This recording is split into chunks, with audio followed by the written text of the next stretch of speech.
ॐ सहना भवतु सहनौ भुनक्तु सह वीर्यं करवावहै तेजस्विनावधीतमस्तु मा विद्विषावहै।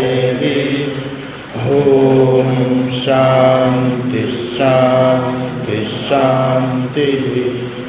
श्रुतिस्मृतिपुराणानाम् आलयं करुणालयं नमामि भगवत्पादं शङ्करं लोकशङ्करं।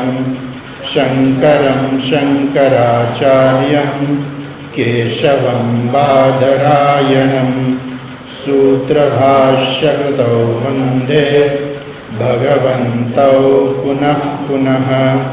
ईश्वरो गुरुरात्मेति मूर्तिभेदविभागिने व्योमवद्व्याप्तदेहाय दक्षिणामूर्तये नमः। ॐ आप्यायन्तु ममाङ्गानि वाक्प्राणश्चक्षुश्रोत्रमतो बलमिन्द्रियाणि च सर्वाणि। सर्वं ब्रह्मोपनिषदं माहं ब्रह्म निराकुर्याम् मा ब्रह्म निराकरोत्। अनिराकरणमस्त्वनिराकरणं मे अस्तु। तदात्मनिरतेय उपनिषत्सु धर्माः ते मयि सन्तु। ॐ शान्ति शान्ति शान्तिः।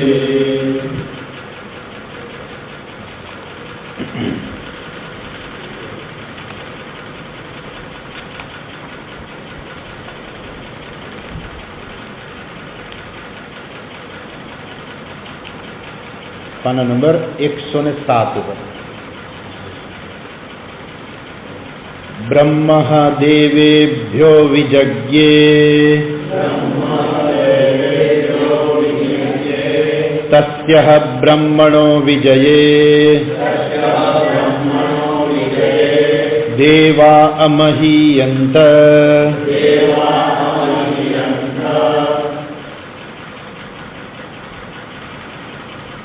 ते ऐक्षन्त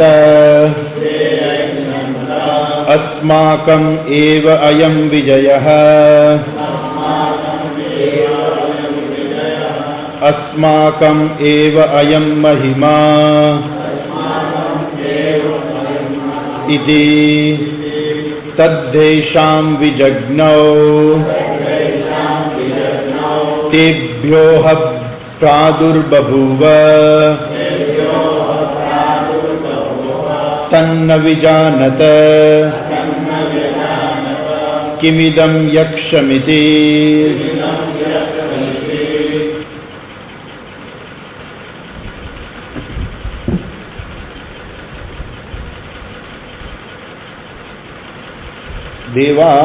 देवाः अमहीयन्त।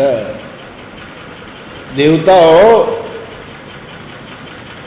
પોતાનો મહિમા ગાવા માંડ્યા, અર્થાત દેવતાઓના અભિમાન આવ્યું. એટલે ભગવાન જે છે એ પોતાના ભક્ત જે છે, પોતાના ભક્ત ઉપર કૃપા કરવા માટે થઈને એ કંઈક કરે કે જેથી ભક્તને જે છે ભક્ત ખોટા માર્ગે ન જાય. પોતાનો ભક્ત જે છે એને સન્માર્ગે લેવા માટે થઈને ભગવાન પણ કંઈક કરે. જેવી રીતે આપણે એવું કહેવાય છે કે જીવનમાં દુઃખ આવે ને તો સમજવું ભગવાનની કૃપા થઈ. દુઃખ આવે એમાં ભગવાનની કૃપા ક્યાંથી? તો કે આપણે દુઃખમાં ભગવાનને યાદ કરીએ. જીવનમાં દુઃખ આવે ને તો આપણે ભગવાનને યાદ કરીએ. એટલે જાણે કે ભગવાનની કૃપા. જો ગુંતામાં તો ભગવાન પાસે દુઃખ જ માંગે છે કે ભગવાન મને દુઃખ આપો. તો જીવનમાં દુઃખ આવશે તો ભગવાન અમે તમને યાદ કરીશું, અને સુખ આવશે તો અમે ભગવાન તમે વિસરી જઈશું. એટલે ભગવાન શું કરે, આપણા જીવનમાં ક્યારેય પણ કંઈક દુઃખ આવતું હોય તો સમજવું કે કંઈક ભગવાનની પણ કૃપા પણ હોઈ શકે કે જેથી આપણે ભગવાનને યાદ કરીએ. અહીંયા દેવતાઓ જે છે એના જીવનમાં અભિમાન આવ્યું એટલે અભિમાન શું છે ખબર છે? એ અસુર બનવાનું પેલું પગથિયું જાણે કે અભિમાન, અસુરો જ અભિમાન કરતા હોય છે, દેવો અભિમાન ના કરે ક્યારેય. જે સારા માણસો હોય ક્યારે અભિમાન ના કરે. અભિમાની તો કોણ હોય છે? જે લોકો ખરાબ માણસો હોય છે એના જીવનમાં જ અભિમાન હોય છે. એટલે જો દેવતાઓને અભિમાન થાય તો દેવતાઓ પણ અસુરોના માર્ગે ચડી જાય, કે જે ભગવાન ઈચ્છતા નથી. એટલા માટે ભગવાન ત્યાં પ્રગટ થાય છે. તદ્દેશામ વિજ્ઞૌ, તેભ્ય, ભગવાને જાણ્યું કે દેવતાઓને અભિમાન આવી ગયું છે, એટલે ભગવાન શું કર્યું? તેભ્ય પ્રાદુર્બભૂવ, ભગવાન એની સામે પ્રગટ થયા. તન્ન વ્યજાનત કિમિદમ યક્ષમિતિ, અને એ જે દેવતાઓ જે છે એ જાણી ન શક્યા કે આ યક્ષ કોણ છે. આપણે ગઈકાલે ભાષ્ય જોતા હતા, એમાં છેલ્લે જોયું અસ્માકમ એવ અયમ વિજય મહિમા અગ્નિ વાયુ ઇન્દ્રત્વાદિ લક્ષણ જય ફલભૂત અસ્માભિ અનુભૂયતે ન અસ્મત પ્રત્યેગાત્મભૂતેશ્વર કૃત ઇતિ. ત્યાં સુધી આપણે જોયું હતું. આગળ જોવાનું બાકી છે. જો ત્યાં નીચે બીજી લાઈનમાં કહે છે એવમ મિથ્યા અભિમાને લક્ષણવતામ તદ્ધ કિલ એષામ મિથ્યા ઈક્ષણમ વિજગ્નૌ વિજ્ઞાતવત બ્રહ્મ. એટલે દેવતાઓને આ પ્રકારે મિથ્યાભિમાન થયું. મિથ્યા અભિમાન ઈક્ષણવતામ, દેવતાઓને મિથ્યાભિમાન થયું એ ભગવાને જોયું, અને અહીંયા શબ્દ છે બ્રહ્મએ જોયું. તો ઈક્ષણવતામ તદ્હકિલ એષામ મિથ્યા ઈક્ષણમ, એને જોયું કે આ દેવતાઓ જે વિચારે છે એ ખોટું છે, મિથ્યા છે એનું અભિમાન. મિથ્યા ઈક્ષણમ વિજ્ઞો વિજ્ઞાતવત બ્રહ્મ. પછી કે છે આગળ કે છે સર્વ ઈક્ષિતૃહિ તત સર્વભૂત કરણ પ્રયોક્તૃત્વાદ. એમ પરમાત્મા કોણ છે? બ્રહ્મ શું છે? તો જે છે સર્વ જીવોના અંતઃકરણને પ્રેરિત કરનાર છે. સર્વભૂત કરણ પ્રયોક્તૃત્વાદ. બધા કેમ કે શ્રોત્રસ્ય શ્રોત્રમ મનસો મનોયત વાચોહ વાચુમ, એટલે બધા જે કરણ જે છે એને પ્રેરણા આપનાર કોણ છે? એ બ્રહ્મ જ છે. એટલે એ જે છે એ શું છે? સર્વ ઈક્ષિતૃહિ તત્ સર્વભૂત કરણ પ્રયોક્તૃત્વાદ. આગળ કે છે દેવાનામ ચ મિથ્યા જ્ઞાનમ ઉપલભ્ય મા એવ અસુરવત દેવાહ મિથ્યા અભિમાનાત પરાભવેયુઃ ઇતિ તદ અનુકંપયા દેવાન મિથ્યા અભિમાન અપનોદનેન અનુગૃહણીયામ ઇતિ તેભ્યઃ દેવેભ્યઃ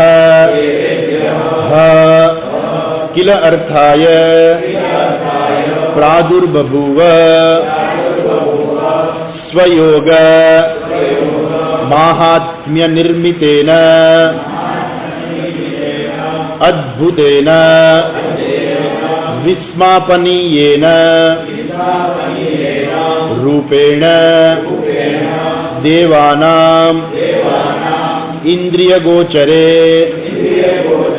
પ્રાદુર્બભૂવ પ્રાદુર્ભૂતવત દેવાનામ ચ મિથ્યા જ્ઞાનમ ઉપલભ્ય. દેવતાઓનું આ મિથ્યા જ્ઞાન જોઈને માં એવ અસુરવત દેવા દેવાહ માં અસુરવત મિથ્યા અભિમાનાત પરાભવેયુઃ. પરાભવેયુઃ એટલે એ લોકો હારી જાય, જેમ અસુરો પણ હારી ગયા ને. અસુરો શું કામ હાર્યા? કેમ કે એ લોકો અસુર હતા, એટલે એ લોકો ખોટું કરતા હતા, એટલા માટે થઈને એ લોકો અધર્મ કરતા હતા. એટલે ભગવાને શું કર્યું? દેવતાઓને શક્તિ આપી કે જેથી અસુરો હારી જાય. હવે જો દેવતાઓ જે છે એ પણ અધર્મ કરવા માંડે, એ પણ અસુર જેવા જ બની જાય, તો એ શું થાય? એ પણ હારી જશે. એટલે મિથ્યા જ્ઞાનમ ઉપલબ્ધ્ય મા એવ અસુરવત દેવાહ મા એવ. મા એટલે ન થાય, આવું ન થાય. શું ન થાય? અસુરવત અસુરની જેમ દેવાહ એટલે દેવતાઓ મિથ્યા અભિમાનાત આ મિથ્યા અભિમાનને લીધે દેવતાઓ હારી ન જાય. પરાભવેયુઃ ઇતિ તદ અનુકંપયા. ભગવાને એની ઉપર અનુકંપા કરી, કરુણા કરી, કૃપા કરી અને દેવાન મિથ્યાભિમાન અપનોદનેન એમનું મિથ્યાભિમાન દૂર થાય એટલા માટે થઈને અનુગૃહણીયામ એમણે એ પોતે ત્યાં પ્રગટ થયા, એક રૂપ લીધું. તેભ્યઃ દેવેભ્યઃ એ દેવતાઓની સામે એ પ્રાદુર્બભૂવ એ પ્રગટ થયા. કેવી રીતે પ્રગટ થયા? તો કે છે સ્વયોગ મહાત્મ્ય નિર્મિતેન. એટલે ભગવાન માટે શબ્દ વપરાય પ્રાદુર્બભૂવ, બરોબર ને? આપણા માટે જન્મ શું વપરાય? જન્મ. ભગવાનનો જન્મ થયો એવું ના કહેવાય. ભગવાન તો શું થયા? પ્રગટ થયા. ત્યાં ભગવાન પોતે પ્રગટ થયા. પ્રાદુર્બભૂવ કેવી રીતે? સ્વયોગ મહાત્મ્ય, પોતાની યોગ માયાથી, પોતાના મહાત્મ્યથી, સ્વયોગ મહાત્મ્ય પોતાની માયાથી. તો ભગવાન કેવા છે? પોતાની માયા શક્તિથી પોતે રૂપ ધારણ કરે છે. અને અહીંથી જ માયાની શરૂઆત છે. માયાની શરૂઆત ક્યાંથી છે? જ્યારે બ્રહ્મ જે છે એ કોઈ રૂપ ધારણ કરે છે. રૂપ શું છે? રૂપ મિથ્યા છે, અને મિથ્યા એ બધું માયામાં છે. અહીંથી માયાની શરૂઆત છે. ભગવાને પોતે એટલે જ માર્ગે કે ભગવાન જે રૂપ ધારણ કરે, કેવી રીતે ધારણ કરે? સ્વમાયયા. ગીતામાં ચોથા અધ્યાયમાં પણ ભગવાન કહ્યું છે ને, સ્વાત્મની માયયા, પોતાની માયા વડે એ હું જન્મ ધારણ કરું છું. એટલે માયાની શરૂઆત ક્યાંથી છે?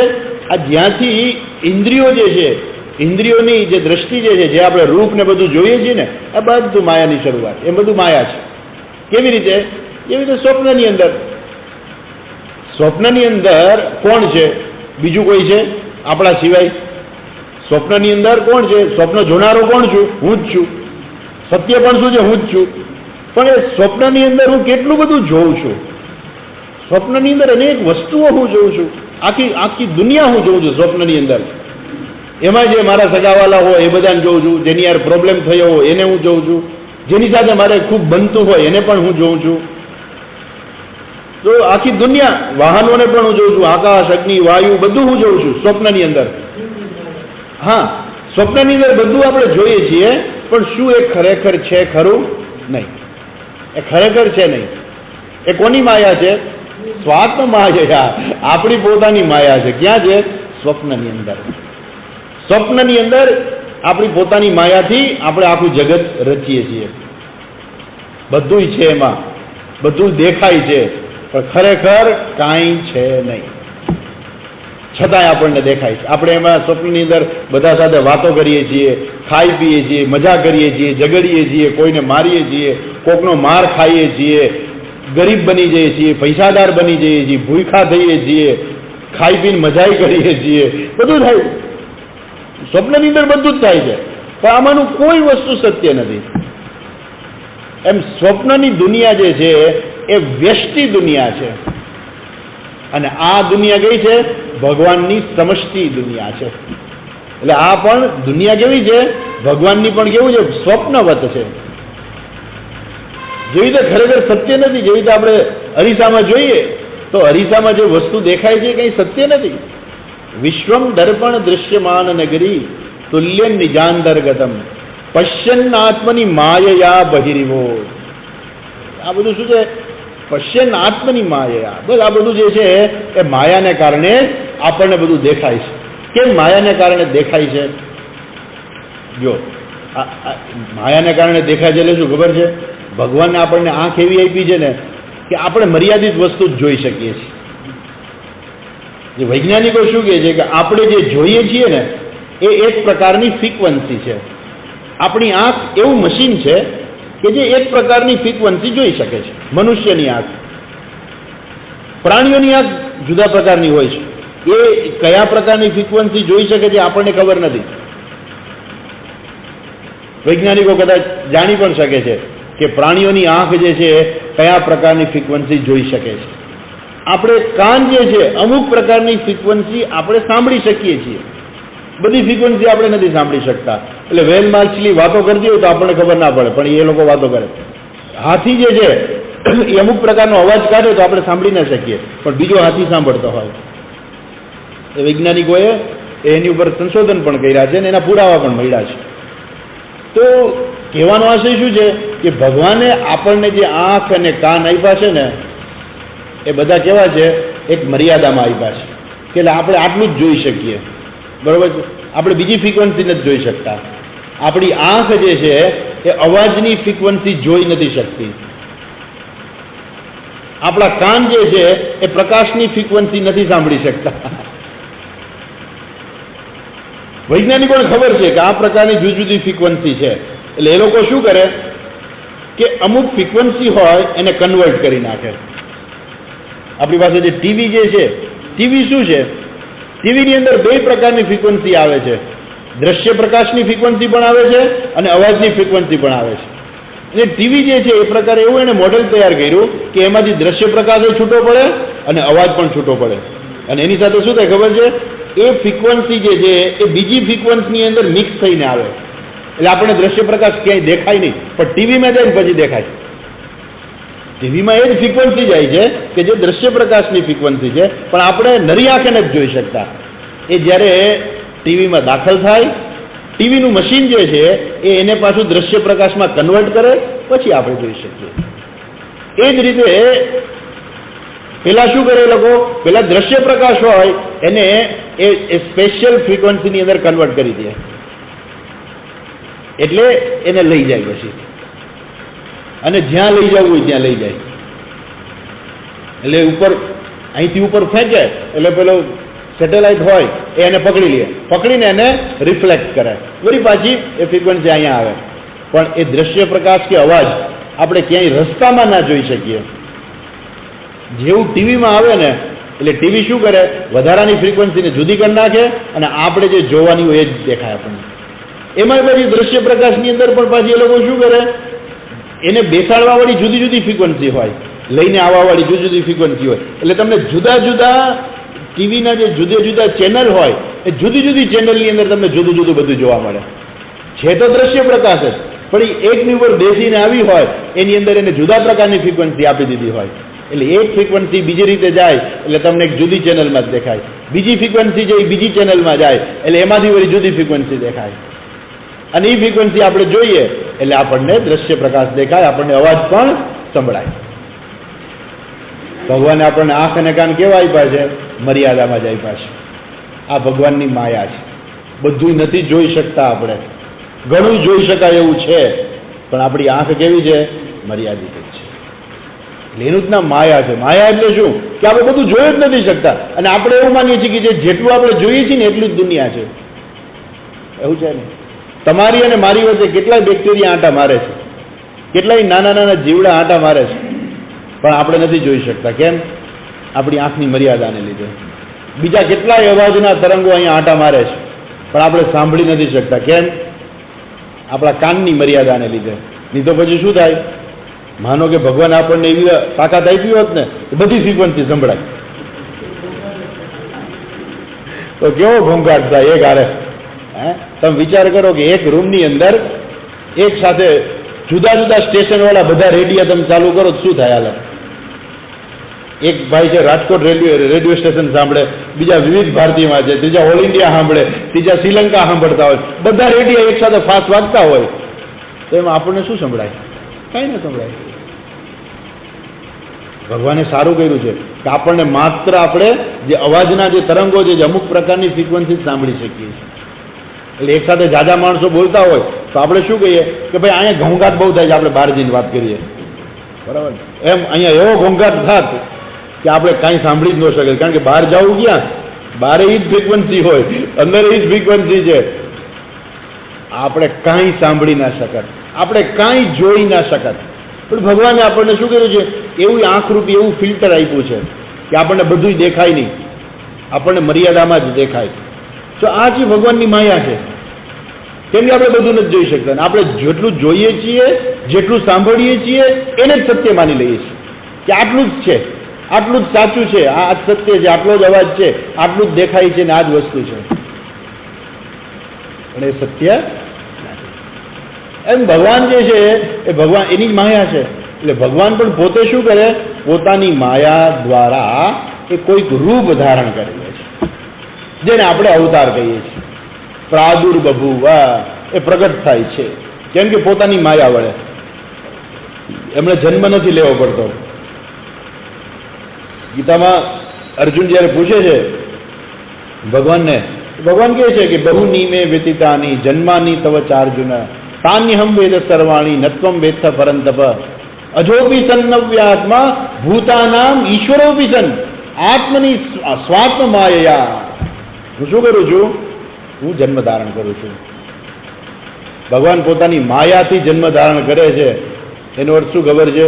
ભગવાનનું જે રૂપ દેખાય છે ને એ માયાવી જ છે. આખી દુનિયા માયાવી જ છે, બધું માયા જ છે, માયાનું કાર્ય જ છે બધું. પણ આપણો જન્મ શું છે? આપણે જાતે નક્કી નથી કરી શકતા, આપણે જન્મ લેવો પડે છે. ભગવાન શું કરે?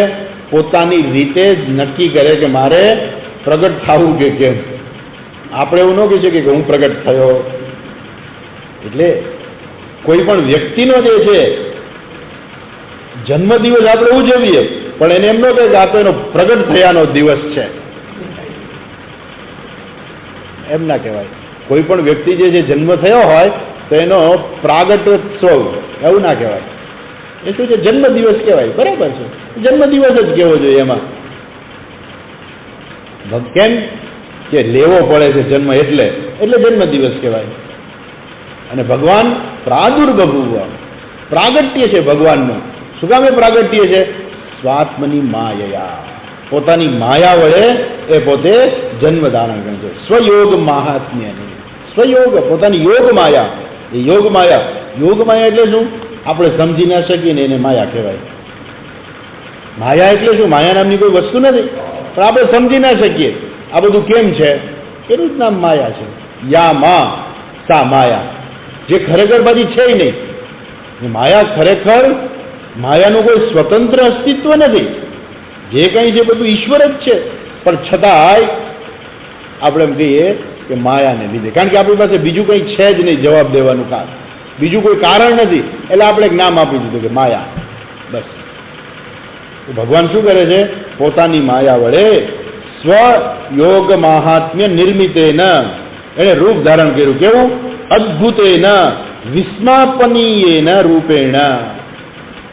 આમ ભગવાને એવું રૂપ ધારણ કર્યું કે આમ માણસ એકદમ વિસ્મિત થઈ જાય. તમે આમ કાંઈ એવું અચાનક કાંઈ જોયું હોય ને આપણે આપણી આંખે સ્થિર થઈ જાય, મોઢું ખુલ્લું રહી જાય, જેને કહેવાય વિસ્મય. વિસ્મય એટલે શું? આપણી આંખે ખુલ્લી ને ખુલ્લી રહી જાય, મોઢું ખુલ્લું હોય તો ખુલ્લું રહી જાય, બંધ હોય તો બંધ, ખુલ્લું હોય તો આપણે કંઈ ખબર જ ન પડે શું કરવું. એકદમ આમ આપણે જોઈ જ રાખીએ, એને કહેવાય વિસ્મય. વિસ્મય. તો આ પ્રકારે વિસ્માપનીયેન રૂપેણ ભગવાન પ્રગટ થયા. ક્યાં? દેવાનામ ઇન્દ્રિય ગોચરે પ્રાદુર્બભુવ. દેવતાઓની પાસે કેવા થયા? ઇન્દ્રિય ગોચરે. એ ઇન્દ્રિય ગોચર થયા. ખરેખર બ્રહ્મ છે એ ઇન્દ્રિય ગોચર નથી, ભગવાન છે ઇન્દ્રિય ગોચર નથી. આપણે બધા મોટી આપણી ભૂલ શું થાય છે ખબર છે? આપણે બધા પુરાણો સાંભળીને એવું જ માનીએ છીએ કે ભગવાન ઇન્દ્રિય ગોચર છે, એટલે ભગવાન ક્યાંક રહે છે. પેલા કે વિષ્ણુ ભગવાન ક્યાં રહે છે? તો કે વૈકુંઠ લોકમાં રહે છે. શિવજી ક્યાં રહે છે? તો કે કૈલાસમાં રહે છે. એટલે આપણે શું કહીએ? ભગવાન અહીંયા રહે છે. ભગવાન રીએ છે એનો અર્થ શું થયું કે એમનું કોઈ રૂપ તો હોવું જોઈએ ને. એટલે પછી આપણે રૂપ કેવું કરીએ, આપણા જેવું જ રૂપની કલ્પના કરી લઈએ કે ભગવાનનું રૂપ આપણા જેવું જ હશે, માણસ જેવું જ હશે. પછી કાલ જોયું ને કે આપણે 2 હાથ છે એટલે ભગવાનને કંઈક વિશિષ્ટ ચિત્રી દઈએ કે આપણે ભગવાનને 4 હાથ દેખાડી દઈએ એટલે ભગવાન કહેવાય એમ.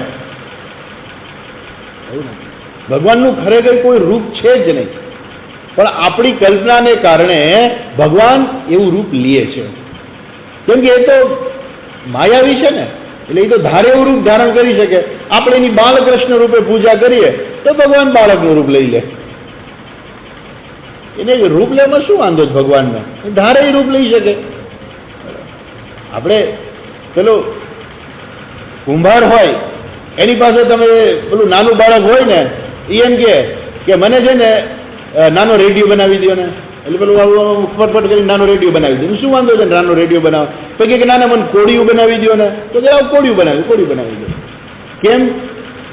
એ તો સર્વજ્ઞ સર્વશક્તિમાન છે કુંભાર, એને જે બનાવવું એ બનાવી શકે છે. માટીમાંથી જે વસ્તુ બનાવી હોય બનાવી શકે છે. એમ ભગવાન પણ કે સર્વજ્ઞ સર્વશક્તિમાન છે, એને એક બાળકનું રૂપ લેવું એ કાંઈ છે નહીં. ભાગવતની અંદર આવે છે એ બ્રહ્માજીને ભગવાને જ્યારે કૃષ્ણનું રૂપ ધારણ કર્યું ત્યારે બ્રહ્માજીને શંકા થઈ કે આ બ્રહ્મ જે છે, ભગવાન જે છે એ ખરેખર બાળક રૂપે હોય કોઈ દિવસ આવી રીતે રૂપ લીધું હોય? એ કે લાવો એની પરીક્ષા કરું. બ્રહ્માજી પરીક્ષા કરવા ગયા. શું પરીક્ષા કરી એણે? તો કે એક પેલા ગાયોને વાછરડા ચરાવવા જતા હતા ને, એટલે ભગવાન તો નાના હતા, બાળક હતા, એટલે કે એને બધી મોટી મોટી ગાયો ચરાવવા તો ન આપે, એટલે એને વાછરડા આપ્યા હતા નાના. એટલે બ્રહ્માજીએ શું કર્યું? બધા વાછરડા ચોરી લીધા અને લઈ ગયા બ્રહ્મલોકમાં. ખાલી વાછરડા નહીં, ગોવાળિયાને ચોરી લીધા. નાના બાળકો હતા ને બધા ગોવાળિયા, એને ચોરી લીધા અને એને લઈ ગયા બ્રહ્મલોકમાં. અને પછી એવું કહેવાય છે કે 6 મહિના પછી એને વિચાર આવ્યો કે જાઉં તો ખરા, શું થયું? ગોકુળમાં તો રોકકળ ચાલતી હશે એમ. આ તો રાત્રે શું થાય છે જોવા માટે ગયા તો બધું બરાબર ચાલતું હતું, કોઈ તકલીફ નહીં.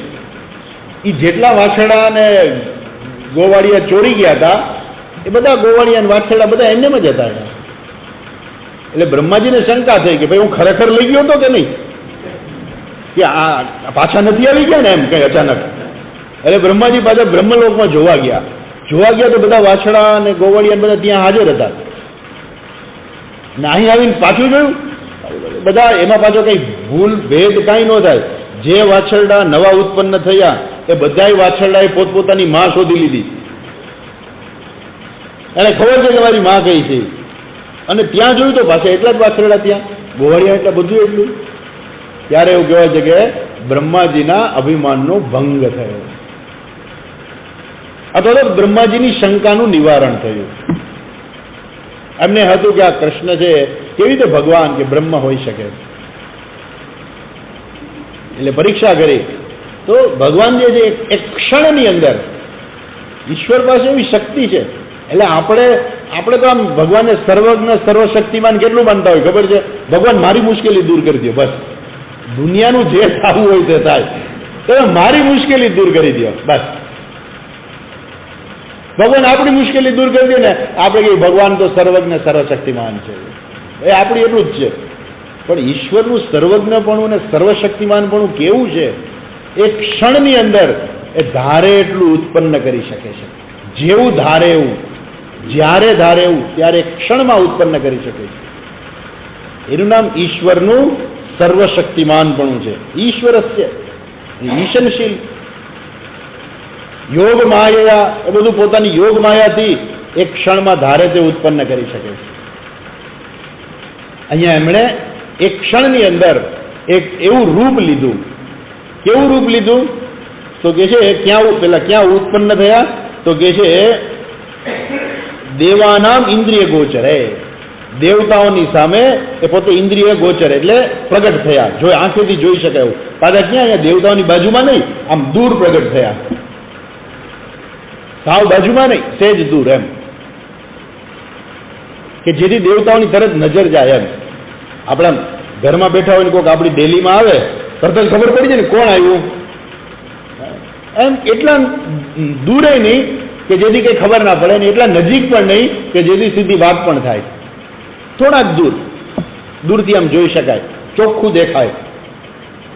અને એનું રૂપ જોઈને એકદમ વિસ્મિત થઈ ગયા. મોઢું જ્યારે કહેવાય મોઢું ખુલ્લું જ રહી ગયું, આંખ ખોલી જ રહી ગયા. આ કોણ આવ્યું, કોણ આવ્યું, ક્યાંથી આવ્યો, શું છે, કંઈ ખબર જ ના પડી. અને એનું રૂપ કેવું હતું? અત્યંત વિસ્મિત આપણે કરે એવું રૂપ હતું. અને એ રીતે ત્યાં પ્રાદુર્બભૂવ, પ્રાદુર્ભૂતવત. આગળ કહે છે તત પ્રાદુર્ભૂતમ બ્રહ્મ ન વિજાનતઃ ન એવ વિજ્ઞાનવંતઃ દેવાઃ કિમિદં યક્ષમ પૂજ્યમ મહદ્ભૂતમ ઇતિ. ભગવાન એની સામે પ્રગટ થયા. તત્ પ્રાદુર્બભૂવ, કેવા અને શું થયું? તત્ પ્રાદુર્ભૂતમ બ્રહ્મ ન વિજાનતઃ. એ જે બ્રહ્મ પ્રગટ થયું એક રૂપ લઈને, યક્ષના રૂપે. યક્ષ એટલે પૂજનીય, જેને જોતા જ આપણને હાથ જોડીને નમસ્કાર કરવાનું મન થઈ જાય એવું સરસ મજાનું એવું સુંદર રૂપ એમણે ધારણ કર્યું. અને દેવતાઓ આ જાણી ન શક્યા. ન વિજાનતઃ, એ લોકો જાણી ન શક્યા કે આ કોણ છે. ન એવ વિજ્ઞાનવંતઃ દેવાઃ કિમિદમ યક્ષમ પૂજ્યમ મહદ્ભૂતમ. આવી અત્યંત પૂજનીય વ્યક્તિ કોણ છે અહીંયા? ક્યાંથી અચાનક અહીંયા આવી ગયા? ક્યાંથી આવે છે? કોણ છે? ખબર જ ના પડી. નહીં તો દેવતા હોય ને એને બધી ખબર પડી જાય કે આ કોણ છે. તો દેવતાઓને ખબર ના પડી કે આ કોણ છે. અચ્છા.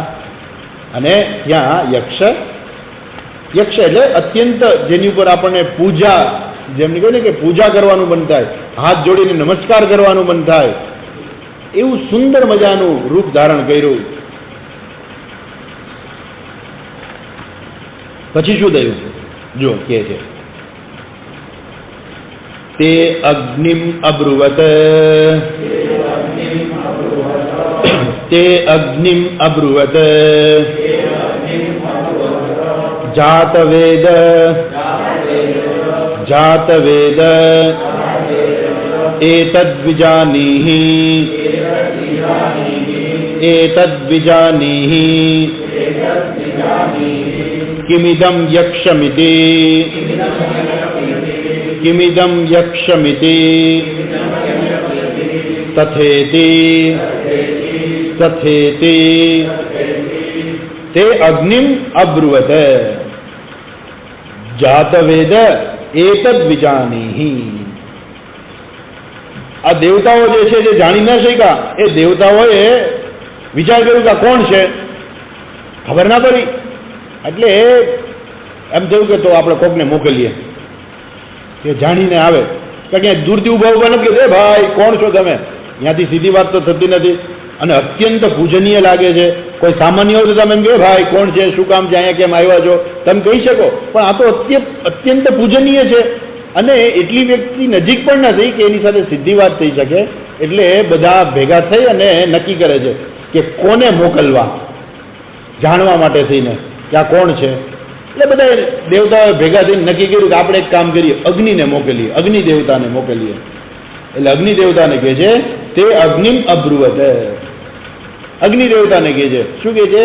જાતવેદ, હે જાતવેદ એતદ્વિજાનીહિ, તમે જઈને જાણી આવો આ કોણ છે. કિમિદમ યક્ષમિતિ એતદ્વિજાનીહિ, એ તમે જઈ અને જાણો કે આ યક્ષ કોણ છે, શા માટે અહીંયા આવ્યા છે, કેમ અહીંયા ઊભા છે.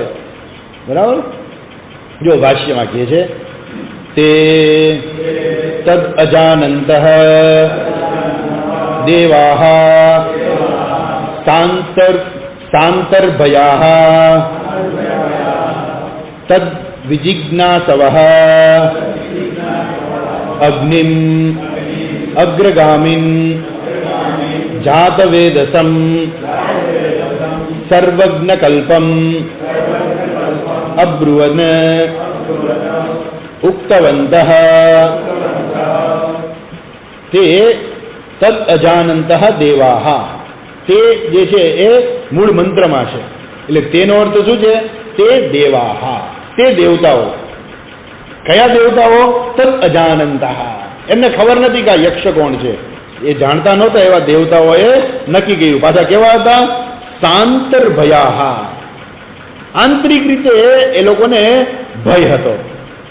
સાંતર્ભયા, સ અંતર્ભયા, સાંતર્ભયા, એ અંદરથી ભયભીત હતા.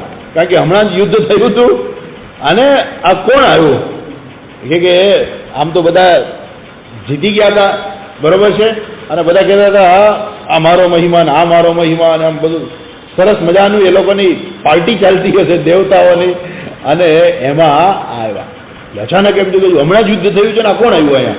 એટલે અંદરથી એ લોકો વિસ્મિત પણ થયા છે અને ભયભીત પણ થયા છે.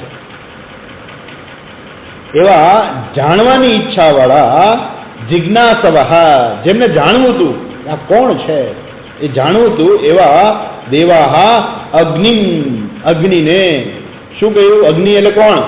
તો કે છે અગ્રગામી, અગ્રગામીનમ, જે હંમેશા અગ્રગામી હોય. અગ્રગામી એટલે શું? હંમેશા આગળ જ હોય, કોઈથી પાછળ ના હોય, હંમેશા આગળ જ હોય. એવા અગ્રગામીન, અથવા તો બીજાને દોરનારા, બીજાને આગળ લઈ જનારા, એવા અગ્રગામીન. જાતવેદસમ, એનું બીજું નામ છે જાતવેદસમ. કેવા છે? સર્વજ્ઞ કલ્પમ, આખા કલ્પને જાણે છે. હું તમને એમ કહું કે ભાઈ તમને ખબર છે આપણા ગુજરાતના પહેલા મુખ્યમંત્રી અમરેલીના હતા, એનું નામ તમને ખબર છે? ખબર છે ને? હા, એટલે તમારી પાસે એટલું જ્ઞાન છે. બરાબર. પણ આખા કલ્પનું જ્ઞાન આપણને છે. હવે આપણને ચોપડીનું એ જ્ઞાન નથી હોતું, કલ્પની ક્યાં વાત કરવી? હે, આ તો દેવતાઓ છે. અને દેવતાઓ જે છે એટલા માટે ઇવન ખાલી સ્વર્ગમાં જવું ને એ બહુ મોટી વાત છે. સ્વર્ગમાં જઈ અને દેવત્વ પ્રાપ્ત કરવું એ તો એનાથી મોટી વાત છે. અને દેવત્વની અંદર પણ ઇન્દ્રત્વ પ્રાપ્ત કરવું એ તો બહુ મોટી વાત છે. દેવતાઓ કેવા છે? આ અગ્નિ દેવતા કેવા છે? સર્વજ્ઞ કલ્પમ, આખા કલ્પનું એને જ્ઞાન હોય, બીજા કલ્પનું નહીં, આ કલ્પનું. એક કલ્પ સુધી દેવતાઓને બધું જ જ્ઞાન હોય. એટલે એ દેવતાઓ કોઈ સામાન્ય નથી, એમને બધાનું જ્ઞાન. પછી એવું જાણવું ના પડે કે નાના જોઈએ ભગવાનને જઈને પૂછી આવીએ, નહીં, દેવતાઓને બધું જ્ઞાન હોય. ઘણા લોકો પેલા જ્યોતિષ હોય ને એમ કહી દે કે હવે તમારે આ થવાનું છે ને તમારે આ થવાનું છે. દેવતાઓને બધી જ ખબર હોય, એને જ્યોતિષનો ચોપડો ખોલવો ના પડે. એમની પાસે એટલી બધી વિદ્યા હોય કે બધું એમ ક્ષણમાં ખબર પડી જાય.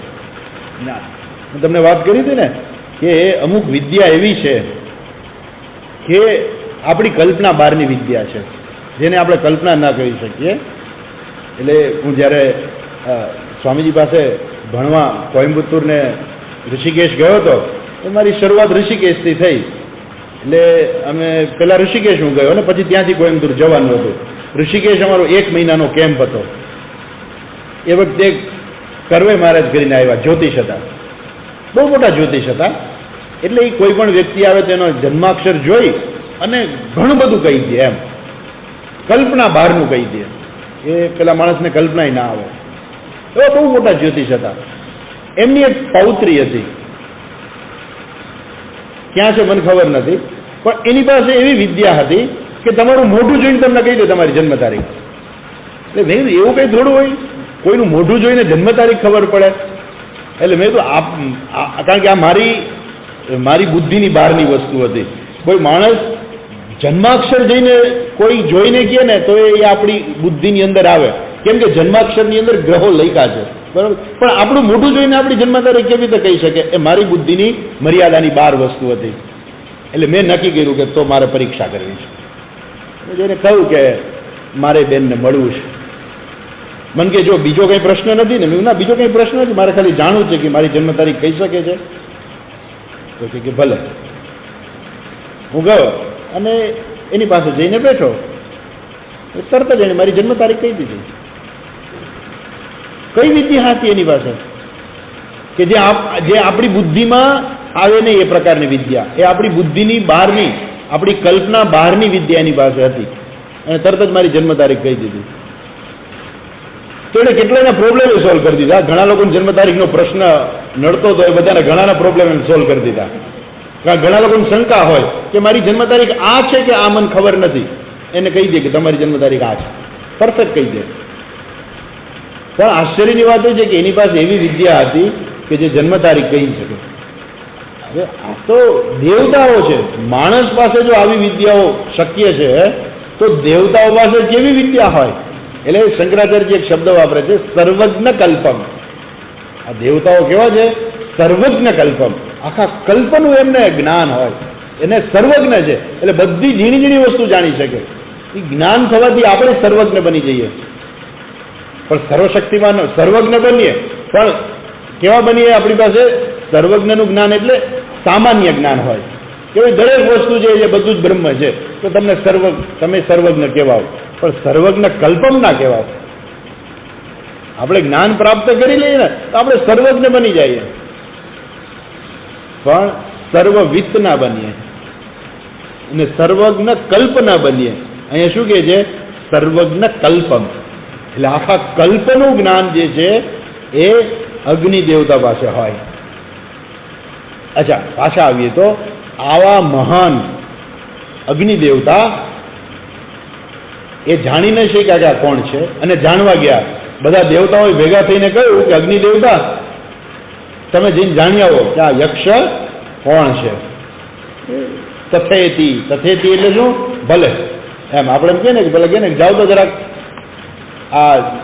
જરાક આ ભાઈને બોલાય આવો તો ભલે હમણાં બોલાય આવો. એમ તથેતી આપણે તથાસ્તુ એ પ્રમાણે અહીંયા પણ દેવતાઓ અગ્નિ દેવતાને કહે છે કે તમે બોલાય આવો. હે જાત વેદ, આપણે એ વાક્ય વાંચવાનું બાકી છે. હે જાત વેદ એતદ અસ્મદ ગોચરસ્થમ યક્ષમ વિજાનીહિ વિશેષતઃ બુદ્ધ્યસ્વ ત્વં નઃ તેજસ્વી કિમ એતદ યક્ષમિતિ. દેવતાઓ કહ્યું અગ્નિદેવને, હે જાત વેદ, હે અગ્નિ દેવતા, એતદ અસ્મદ ગોચરસ્થમ. આ આપણી સામે ઉભા જે છે, અસ્મદ ગોચરસ્થમ, જે આપણને દેખાય છે, જેને આપણે જોઈ શકીએ છીએ, એતદ અસ્મદ ગોચરસ્થમ યક્ષમ વિજાનીહિ. તમે એને જાણી આવો કે આ છે કોણ. વિશેષતઃ બુદ્ધ્યસ્વ. તમે વિશેષ પ્રકારે એને જાણી આવો કે આ છે કોણ, અહીંયા શા માટે આવ્યા છે, અહીંયા કેમ ઊભા છે, ક્યાંથી આવ્યા છે, ક્યાં જવાના છે, શું કામ અહીંયા આવ્યા છે. બધું આમ જઈને આવ્યું નહીં કે ભાઈ ઘણી વખત માણસને એમ કે જરાક જઈ આવો તો આ કોણ આવ્યું છે, તો પેલો જઈને આવે કે છગનભાઈ આવ્યા છે. પણ છગનભાઈ આવ્યા છે, પણ છે કોણ, શું કામ આવ્યા છે, કોના સગા છે, અહીંયા આપણા ઘરે શું કામ આવ્યા છે, અને શું જોઈ છે, ક્યાંથી આવ્યા પૂછે ને. રાત્રે અચાનક કોક આવે તો એમ કે ભાઈ જરાક જોઈ આવો તો કોણ આવ્યું છે, એટલે પેલો કઈ જઈને કે એક ભાઈ આવ્યા છે. પછી તો અમને ખબર છે એક ભાઈ આવ્યા છે, એ કોણ છે જાણી આવો તમે. એટલે જઈને આવે કે મેં એને પૂછ્યું કે તમે કોણ છો, તો એને કીધું કે મારું નામ છગનભાઈ છે.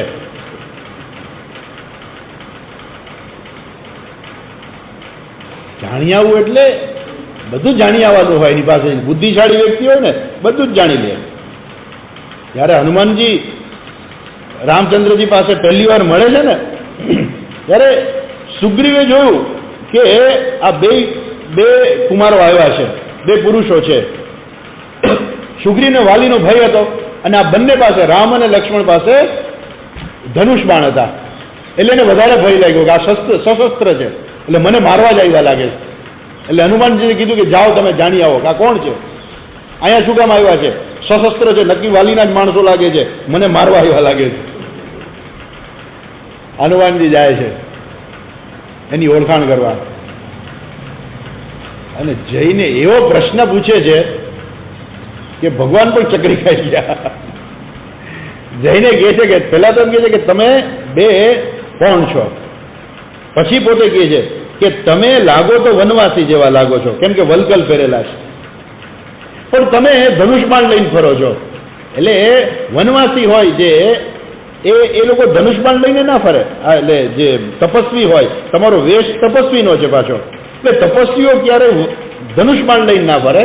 એક બીજું કે તમારા શરીરથી એવું લાગે છે કે તમે ક્ષત્રિય લાગો છો. તમારી છાતી જોતા એવું લાગે છે, તમારા હાથ ઉપરથી એવું લાગે છે, બાહુ ઉપરથી પણ એવું લાગે છે કે તમે ક્ષત્રિય હોય એવું લાગે છે. પણ તમે સાથે સાથે તપસ્વીના વેશમાં છો. તો કોણ છો? ત્યારે ભગવાન રામચંદ્રજી લક્ષ્મણજીને કહે છે કે હનુમાનજી બ્રાહ્મણનું રૂપ લઈને આવ્યા હતા. એટલે કે છે કે આ બ્રાહ્મણ છે ને 11 વ્યાકરણ ભણેલો છે. માણસ બોલે ને એની ઉપરથી ખબર પડી જાય કે આ માણસમાં કેટલી આવડત છે, કેટલી શું ખબર પડી જાય. માણસ હાલીને પસાર થાય ને એની ચાલ ઉપરથી પણ ખબર પડી જાય કે આ માણસમાં શું આવડત છે, આનામાં કેટલી તાકાત છે, શું આવડત છે, માણસને માપી શકાય. રામચંદ્રજીએ કહ્યું હનુમાનજીને, રામચંદ્રજીએ લક્ષ્મણજીને કહ્યું કે આ બ્રાહ્મણ છે ને 11 વ્યાકરણ ભણેલો છે. એટલે હનુમાનજી એટલા ભણેલા હતા, વિદ્વાન હતા. રામચંદ્રજી પણ એના વખાણ કરે છે.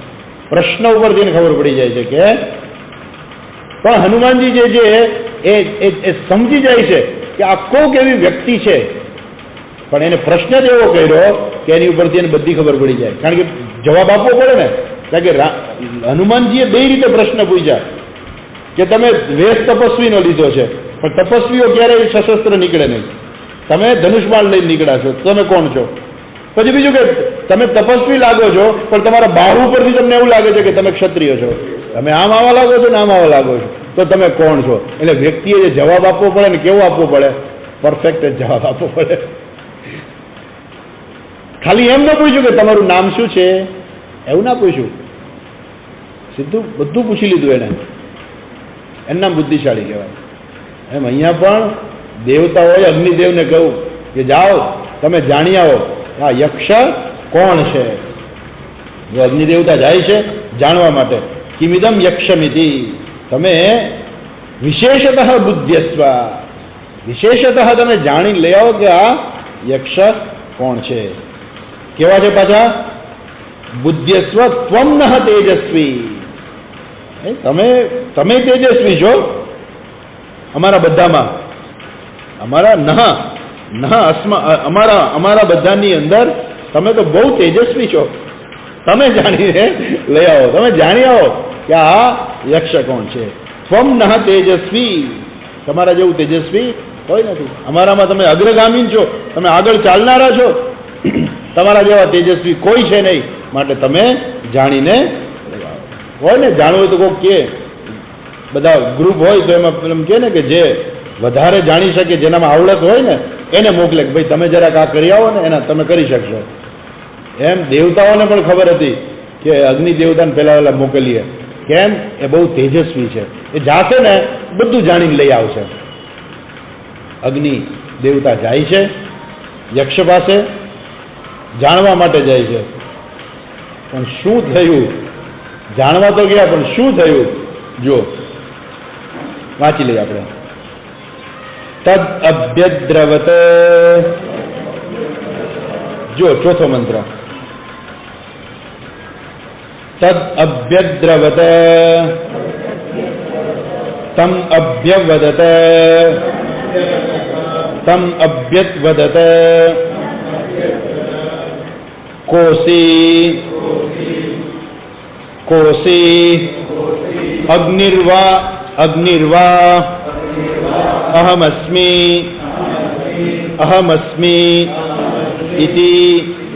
ઇતિ અબ્રવીત જાતવેદાવા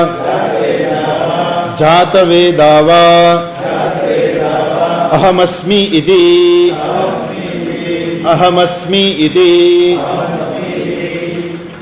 તદ અભ્યદ્રવત તમ અભ્યત વદત. જાય છે અગ્નિદેવતાએ કહ્યું ને તથેતી, ભલે હું જાણી આવું છું એમ. એટલે અગ્નિ દેવતા જે છે એ યક્ષ પાસે જાય છે. અગ્નિ દેવતા યક્ષ પાસે જાય છે. તદ અભ્યદ્રવત તમ અભ્યદ્વદત. એ જાય છે ને પોતે કંઈ કહે ને એ કંઈ પૂછતાછ કરે ને એ પેલા યક્ષ જ એને પૂછે છે કે ભાઈ તું કોણ છો? ખરેખર બન્યું શું? અગ્નિ દેવતા એને પૂછવા ગયા પણ એ કંઈ પૂછી ના શક્યા. ત્યાં જઈને એનું રૂપ જોઈને એવા વિસ્મિત થઈ ગયા હતા કે એ કાંઈ એને પૂછી જ ના શક્યા. એને બદલે એ પૂછે એ પેલા અગ્નિદેવ બ્રહ્મ જે છે, જે યક્ષ રૂપે પ્રગટ થયા, એણે અગ્નિને પૂછ્યું તું કોણ છો? પૂછવા ગયા તો અગ્નિ દેવતા, એને બદલે યક્ષ એને પૂછે છે તું કોણ છો? શું કહ્યું? અગ્નિર્વા એટલે કે છે, એટલે અગ્નિ દેવતાએ કહ્યું હું અગ્નિ છું. અચ્છા, એટલે આમ વધારે કીધું કે તમે ઓળખતા ન હો આમ કે હું અગ્નિ છું એમ. અને તમારી જાણ માટે કે અગ્નિ એટલે કોણ ખબર છે? જાત વેદોસ્મિ, જાત વેદા અહમ અસ્મિ, હું જાત વેદા છું. એટલે પેલા એમ કે ને કે ભાઈ તમે કોણ? મને નથી ઓળખતા? છગનભાઈ. છગનભાઈ એટલે પાછું કે મને ઓળખો આ ઇન્સ્પેક્ટર છે ને મારા કાકા જ છે. ખ્યાલ આવ્યો? એટલે પોતાની ઓળખાણ બીજી રીતે પણ આપે છે અને સાથે સાથે અભિમાન પણ પ્રગટ કરે છે કે હું આ છું, તમે મને ઓળખો, હું કોણ છું તમે મને જાણતા નથી એમ. એ પ્રકારે એનું ભાષ્ય છે આપણે કાલે જોઈશું. કાલે આવતી વખતે આ મંત્ર જરાક પાછો ફરીથી પહેલેથી જોઈને પછી આપણે આગળ ચાલીશું. આજે છેલ્લો દિવસ છે. ઓમ પૂર્ણમદઃ પૂર્ણમિદં પૂર્ણાત પૂર્ણમુદચ્યતે પૂર્ણસ્ય પૂર્ણમાદાય પૂર્ણમેવાવશિષ્યતે. ઓમ શાંતિ શાંતિ શાંતિ. હરિ ઓમ શ્રી ગુરુભ્યો નમઃ. હરિ ઓમ.